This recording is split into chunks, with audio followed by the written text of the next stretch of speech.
I don't believe in that shit because I think you guys are wrong and I think I'm right. And so I'm gonna say it. And you can cancel me. I'm making music right now. I'll put it out. You guys don't have to listen to it. Cancel me. Make me broke. You guys made me rich the last time, and I appreciate you guys for that. Don't listen to my next shit if you think I'm shit. Don't. I will go. It's okay. I'll go back under a rock.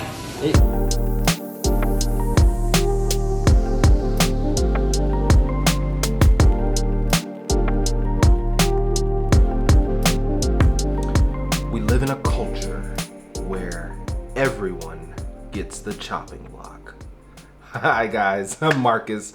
Welcome to this week's video on Moving Forward Initiative, and I'm here to talk to you guys about cancel culture. The only video on my channel where I might actually get canceled for talking about cancel culture. Just kidding, guys. But in this video, I want to explore why cancel culture is actually needed in today's society. Before we get started on this video, make sure that you smash that like button and the subscribe button down below, and make sure that you share your comments on why I should either be canceled or somebody else should be canceled right now in this day and age.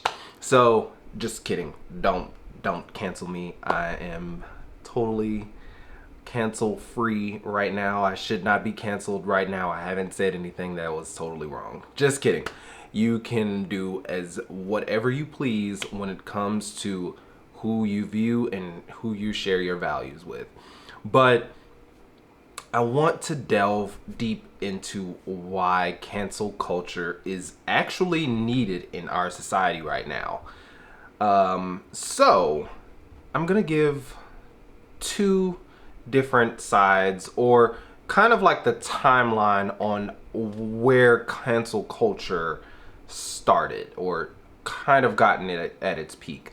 Cancel culture has always been around, to be honest, to be quite honest. It's been around for a long time.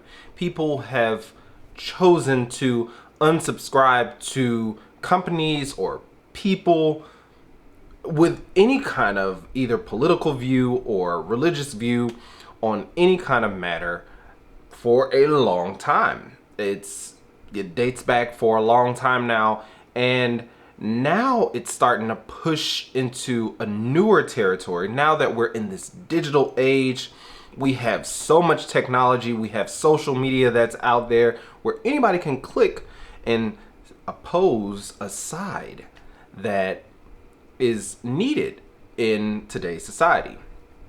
Now, where cancel culture seemed to get its peak from, I will say that I started to see it, me personally, I started to see it somewhere around 2015, 2016 era. That's when I started to see a lot more tweets about certain people and about certain companies that were doing things that were shady, and they just had to get the chopping block. It's no way of going around it. And why this is needed and why it could be taken in a different context is, on one hand, this is the example that I had given to me by my partner, and I definitely feel as though it is correct. So an example is somebody like the artist R. Kelly. R. Kelly had been in the music industry for a good chunk of the 90s and a little bit of the early 2000s, and just kind of just went a little bit quiet, and then started making a little bit of music every now and then in the late 2000s. But back in the 90s, there was some questionable things that had been surrounded in his environment. It was questionable things that people knew back then that weren't put onto a pedestal until the current era that we are in now, which ultimately led him into going to jail in opening up an investigation to delve deep and further into a lot of his allegations that had been made towards him. The thing about it is that when I was around in middle school, a lot of these allegations about him had been talked about. But people that were older than me were just kind of treating it as more so or for the sake of comedy. As, oh, that's funny, I'm gonna use that in a skit. And this is no shade to Dave Chappelle. I love Dave Chappelle and all that he does, but you know, for instance, he used the narrative of what R. Kelly had done in one of his skits to kind of, you know, paint the picture of what was being portrayed about R. Kelly. But nobody had seemed to really just cancel him. As a society, people who had listened to his music continuously listened to his music, even though they had heard about what was going on. Now, true enough, those were just allegations back then. Nobody could, you know, figure out if it was real or not. But now we are in a new era where things are not just, you know, just taken so seriously or anything. It's just more so of bringing the light out and trying to take it in a serious manner. I think back then things worked for a time to where you could laugh about certain things, but now it's a little bit more serious. These things have always been serious and we've always needed to talk about them, but nobody wanted to do the work for it. Nobody wanted to talk about certain things that were more so needed to be taken seriously and not to be taken as a joke. And I think a lot of people took cancel culture when it started to come out and be at its peak in like I said, when I started to see it in 2016, 2015, as everybody who was canceling people were being overly sensitive towards these kinds of issues, when that wasn't the case. I definitely feel as though people were trying to make light out of situations that were actually horrifying to people who had been in situations that were caused by the people that we are choosing to cancel. So for example, for R. Kelly's defense, or for R. Kelly's offense, he did something that was wrong. He did something that was very much questionable, and people that had experienced certain things that he had done, and I'm trying to not say that because, you know, you could look it up, Google it for your own self, but the people that had experienced these kinds of situations that R. Kelly had done to other people didn't find this funny. And this is the thing that people, you know, back in the 90s and the 80s and stuff like that, they were probably making fun of things that people had been doing, but the people that had these situations happen to them, they weren't funny to them at the beginning of it. But now it's starting to be more serious, that people are starting to pay attention to things that are questionable. And we need to acknowledge those kinds of situations, and we need to take them seriously. And that's where cancel culture has a definitive place, where we need to push out all of the old narratives that we have taken and just ran with it and made it as being funny. And now we're taking more into a serious manner that we have always should have been doing. Now, on one side of it, where you cancel a company for doing shady businesses, nobody should want to subscribe to companies that are doing things that is shady. whether it is their clothes are being made in sweatshops and selling it to you for way more of the price than what they are giving the wages to the people that are making it, or if the company is in support of something that you don't subscribe to. And that is okay to do that. And where a lot of this gets tricky is right now, a lot of conservatives in the United States are getting very sensitive about this cancel culture. They don't want to be canceled out of whatever they say. And they are canceling things that they have subscribed to, and they no longer want to subscribe to these companies anymore. They've been doing it for a long time. That's the funny thing.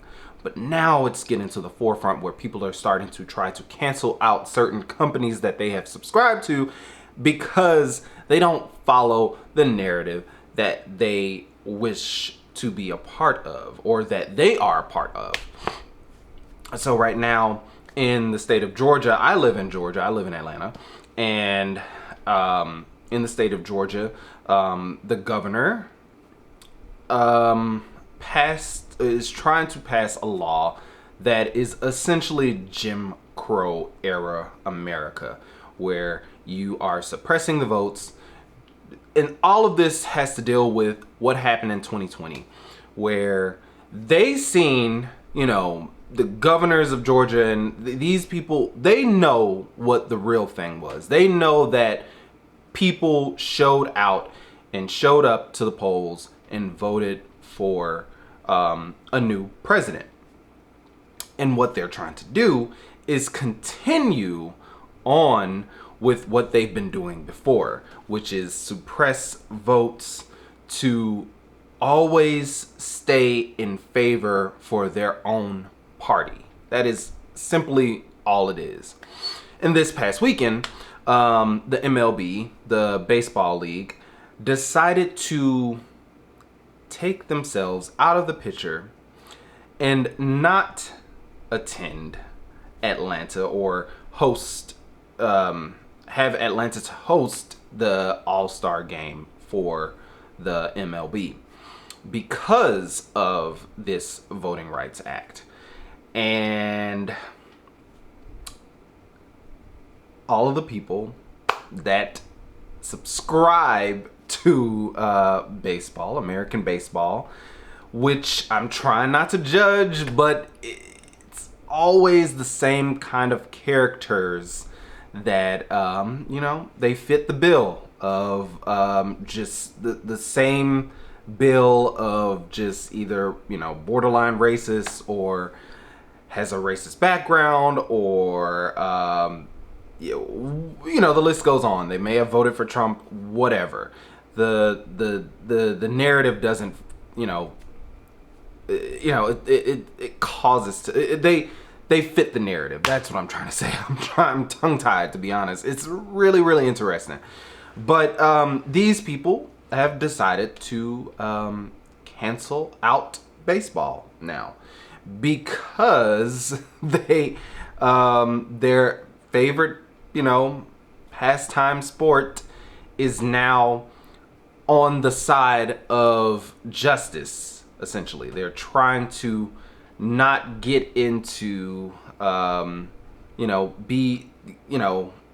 bring in their dollars, or more so bring the All-Star game to Atlanta, and then they're completely just taken out of themselves out of the equation to not have the money get driven into the city when it comes to tourism and all of the other stuff that goes on when it comes to creating a big event like a Super Bowl or an All-Star game to bring in money into the city. And that's where things get tricky. At the end of the day, companies are all capitalist. The MLB, Coca-Cola, brands, all of these brands that are a part of America, they all serve an agenda, which is to fulfill capitalistic needs. And at the end of the day, they could choose to be on the wrong side or on the good side, to be honest. But at the end of the day, it's all about money. And so what they're going to do is protect their money regardless. And that's where things get kind of gray. And that's where you, as an individual, have to understand when it's right to cancel a person, like R. Kelly, or cancel a company. Now, do I think that the MLB deserves to be canceled? Or, honestly, no. I don't really think so.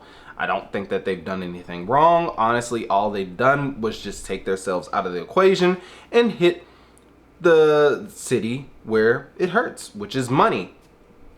Every state and city revolves around money. America revolves around money. Capitalist. It's a capitalist system at the end of the day.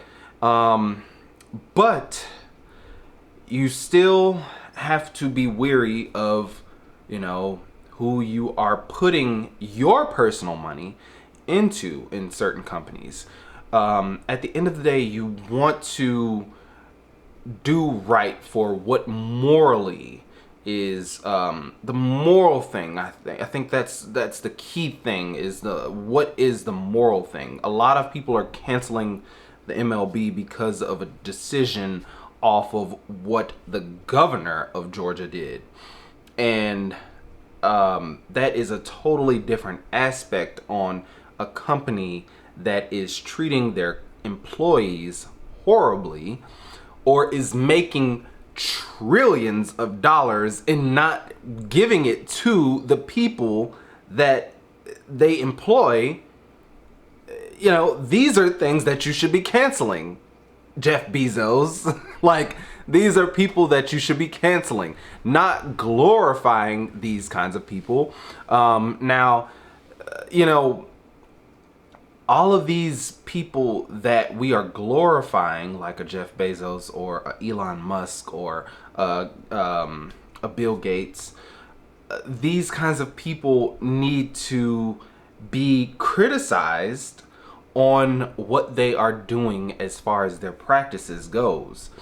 And whether you protest by not subscribing to the narrative, which is if you say that you don't want to subscribe to Amazon anymore because you feel as though Amazon workers, employees all across the board, whether they are making the lowest amount at an Amazon fulfillment center, or they are making the highest bit of money when it comes to working for Amazon, you feel as though you should not subscribe to Amazon. You should not give your money, your hard-earned money, to people, these corporations, because they are not doing anything that is morally right. They're not helping push forward the society. They're only just continuously crippling the society as it already was.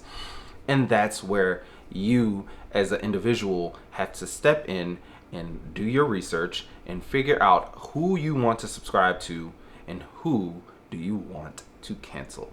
And that, my friends, is how cancel culture is actually really good. I definitely think that we definitely need a change. We have to get rid of undo all of the things that has been just swept under the rug for a long time. It's been a long time, and I think the bubble is just expanding, and it's pretty much close to bursting, to be honest. And I definitely feel as though our society has been just casually expanding this bubble that doesn't need to be expanded anymore. It's not going anywhere. It's just continuously pushing us backwards, and we're not progressing. And it's a clear cut, picture that you could see in today's society, that something has to change, and all of the things that we have been doing has just been very stagnated, and we don't need that. All it's going to do is just cause more harm than done, and we can never achieve and move forward in our society, to be honest. But that's all the time that I have for you guys today. I thank you guys so much for joining me in this video of Moving Forward Initiative. I've been Marcus. Thank you guys, and I will see you in the next one. Peace.